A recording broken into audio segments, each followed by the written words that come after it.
My report is on page 4, 5, 6, and 7, and no, I'm not going to read it all. I like you all too much. But I want to hit some of the highlights of it. This is going to be an interesting year. It's been an interesting couple of years here for various reasons, and I thought it appropriate for me as the senior pastor and the one who's charged with projecting a vision and helping provide guidance for the congregation, that I give you a sense of where we are and where we might go. This is a possible vision that is intended to give you some hope in the midst of some difficult and troubling news that we have to deal with. So, entitled Reformations, Challenges and Change, 2017 and Beyond. Multiple reformations are what I want to talk about. The first has to do with, of course, Martin Luther and the 500th anniversary of the Reformation, the nailing of the 95 Theses on the door at the church in Wittenberg, Germany. That began what became to be a very messy process. It wasn't just he nailed it on there, people spread around and they talked about it, and then wonderful things started happening. The church entered into decades of civil war, literal war, and there was lots of carnage, and lots of people used what Luther was doing as an excuse to do all kinds of violent things. It was a terrible time. And ultimately, it came out that there had to be changes, and Lutherans don't do change well. The first joke I told here 23 years ago in a sermon was, how many Lutherans does it take to change a light bulb? Change? You heard it here first, folks. Long time ago. And change is always difficult. It's always hard. But what we celebrate in that third paragraph is that needed change ultimately did come. And though it was painful and though it was messy, things happened that needed to happen. And that's what we celebrate 500 years afterwards. But we sometimes forget the messiness of how it got there. The second Reformation that we wanted to talk about is Trinity's own Reformation. It would be good if we had our own Martin Luther. Oh wait, maybe we do.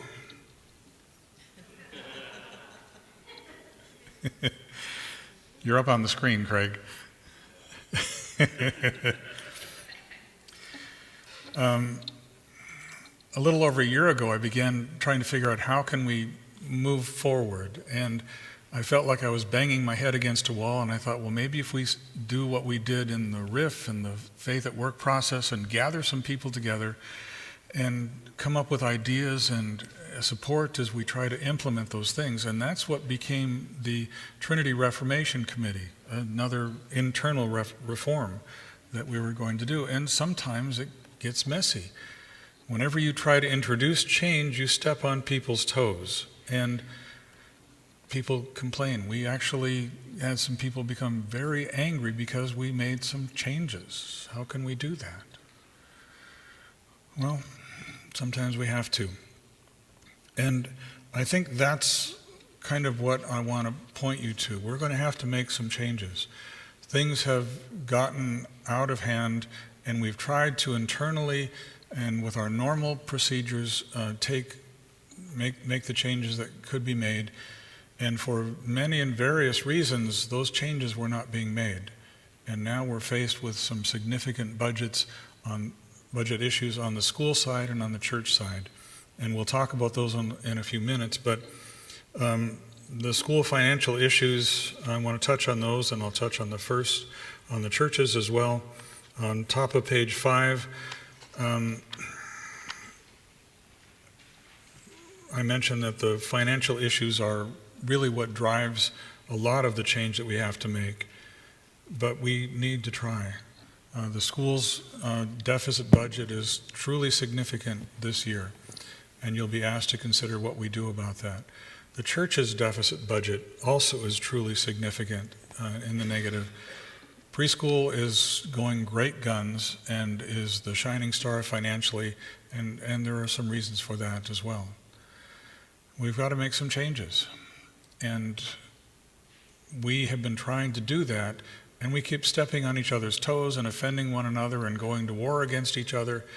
And ultimately, it's going to come down to the congregation to make some choices, some hard choices. So that's kind of the direction that we're going in. Reformation can be messy. And you hope that at the end of it, we come out with some significant health and well-being and a new direction. And that's kind of what I want to point you toward. A bright spot, an interesting spot in the school's finances is the Lennox Virtual Academy, the LVA. The Lennox School District entered into a partnership with us and a couple of other parochial schools to do a virtual academy that allows them to access huge amounts of daily attendance money from the state, but they also are paying us as a vendor for use of our space and access to our kids and utilities and teachers and so on. And so we're getting a little over $10,000 a month at this point for that. And it runs 10 months out of the year, so probably $110,000 over the course of a year. That's significant, but it is not the end of our problems financially. Because not long after we entered into it, the Los Angeles Times got a hold of it and blew it up. Front page article and almost 2 more full pages talking about how this is going to be challenged, and people are very concerned and upset about this. And they're kind of warning people. The bishop is very concerned about it.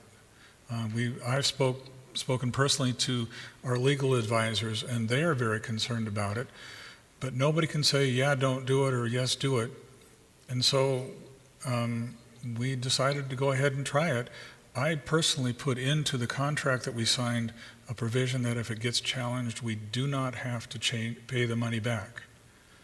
That's me doing my job and having a divine insight in that moment. And they went along with that. So we hope that it's going to be all right.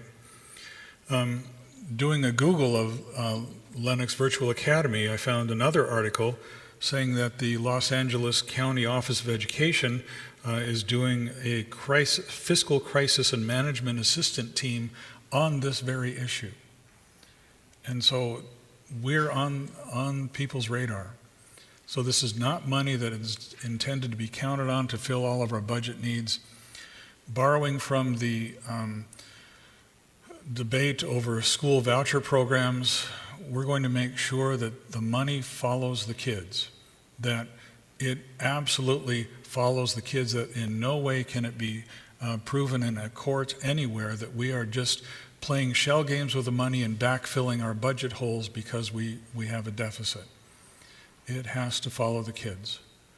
And that's kind of my role. The council can do what they want, but it's me saying we have to be so careful about this that it's going to be okay. And I have taken you through a couple of lawsuits, and because we were very careful, we came out just fine. But had we not been, one lawsuit alone would have cost us over $3 million. As it was basically thrown out because we were careful and we documented everything that we needed to. That's the kind of stuff that's at stake. Trinity's church has financial issues as well. And those are pretty obvious to see why we have them. We have sliding attendance. We have, along with fewer people in the pews, we have fewer dollars coming in, and that's adding up. We need to be so careful not to allow this trend to go on, and we've allowed it to go on a couple of years now because it's just been hard. Well, now we've run out of money to back us up, and we have to fix it. This is the year we have to fix it. About 10 years ago, we took out some significant loans from our endowment fund. We wanted to keep the school alive. We had some things we needed to do in the church. We had some budget issues back then too that we couldn't get solved. And so we took out, just ballpark, $500,000 in loans from ourselves. well, we'll pay it right back. Well, that lasted about a month. And then the agreement was we would sell the property on 130th Street and use that money to repay the endowment loans and whatever other loans we had to take out. The property values fell to where we would not even be able to do that. They dropped literally more than by half. That was 10 years ago. I just checked last week with real estate experts, and the properties are up, values are up and above what we looked at 10 years ago. I think it's maybe time to do something with that. And that isn't designed to solve our financial issues, but that's designed to give us a way forward into what we can do next. And on the last page, I guess, of my report, I'm going to outline a couple of things that we can think about.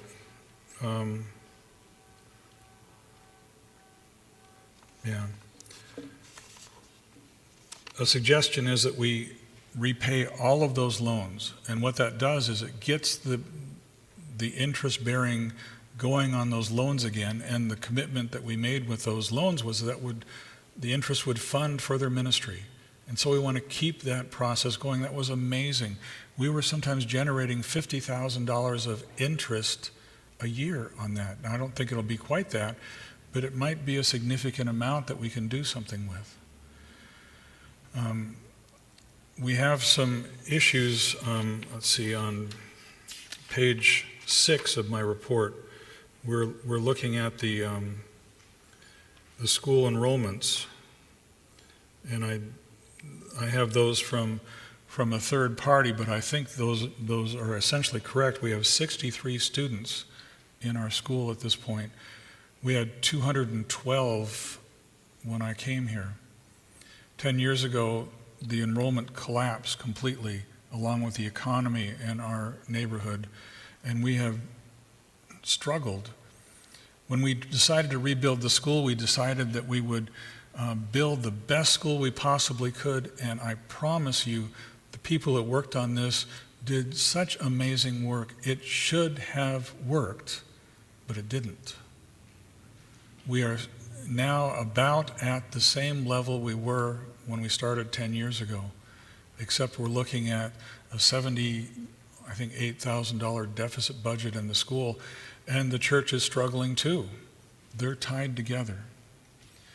I'm suggesting that we do something that we've talked about. I've been planting seeds about this for a while, that we accentuate the part of our school ministry that people have to pay money for, our preschool, that people are throwing money at us, that we have a waiting list of people wanting to get in our preschool. My suggestion is, again a suggestion, sell the property, repay the debt to ourselves, refurbish the classrooms on 130 or on Englewood Avenue that are falling apart, that are unused. I think we're storing stuff in them now, and maybe a couple minor things are happening there, but they are not being used up to their potential. Rebuild those, bring them up to code, make them appropriate for infant care, expand our preschool and infant toddler ministry, do some upkeep things in our sanctuary, our AMC, the rest of our facilities. I don't know if you're aware that half the heating in the AMC doesn't work and is not repairable. So we have some things that we need to work on, and we have an opportunity. So as dire as the finances may seem at this moment, I think we can take a cautious stock of our situation, our resources, and move forward. I'd like to propose one final thing as we move forward. I would like to see our school ministries become what they were always intended to be, a significant outreach ministry of the congregation. I say this all the time, and I probably get people upset at me, but we are a church with school ministries. We are not a school with a church ministry on the side. The schools are there for no other reason than to bring the word of Jesus Christ to the world and to invite people into worship here. I'd like to propose that we think about doing some kind of tuition member discount and fund it through some of the sale of the property, so that we're not shorting the school, but so that we can build the church membership out of our primary outreach ministries. We did this about 15 years ago, and it actually worked. We still today have people who came into the church, they weren't in a church home anywhere else, they were offered a discount. Yeah, I can join the church, and they came and they loved you, and they loved this place, and they stayed and continue to be active and supportive members of the congregation. That's how it's supposed to work, and it's awesome when it does. So I'm casting a vision here for you, and I'm sorry I took so long. I want you to not just think in this moment, and because if we start jumping off a cliff with our hair on fire, there's no coming back from something like that. That starts a downward spiral that will destroy us. But if we go into this moment with hope and some sense of how this can work, I think it can be awesome. A reformation, if you will. So thank you for listening and for your support. And as we move forward in some of these things, we'll talk.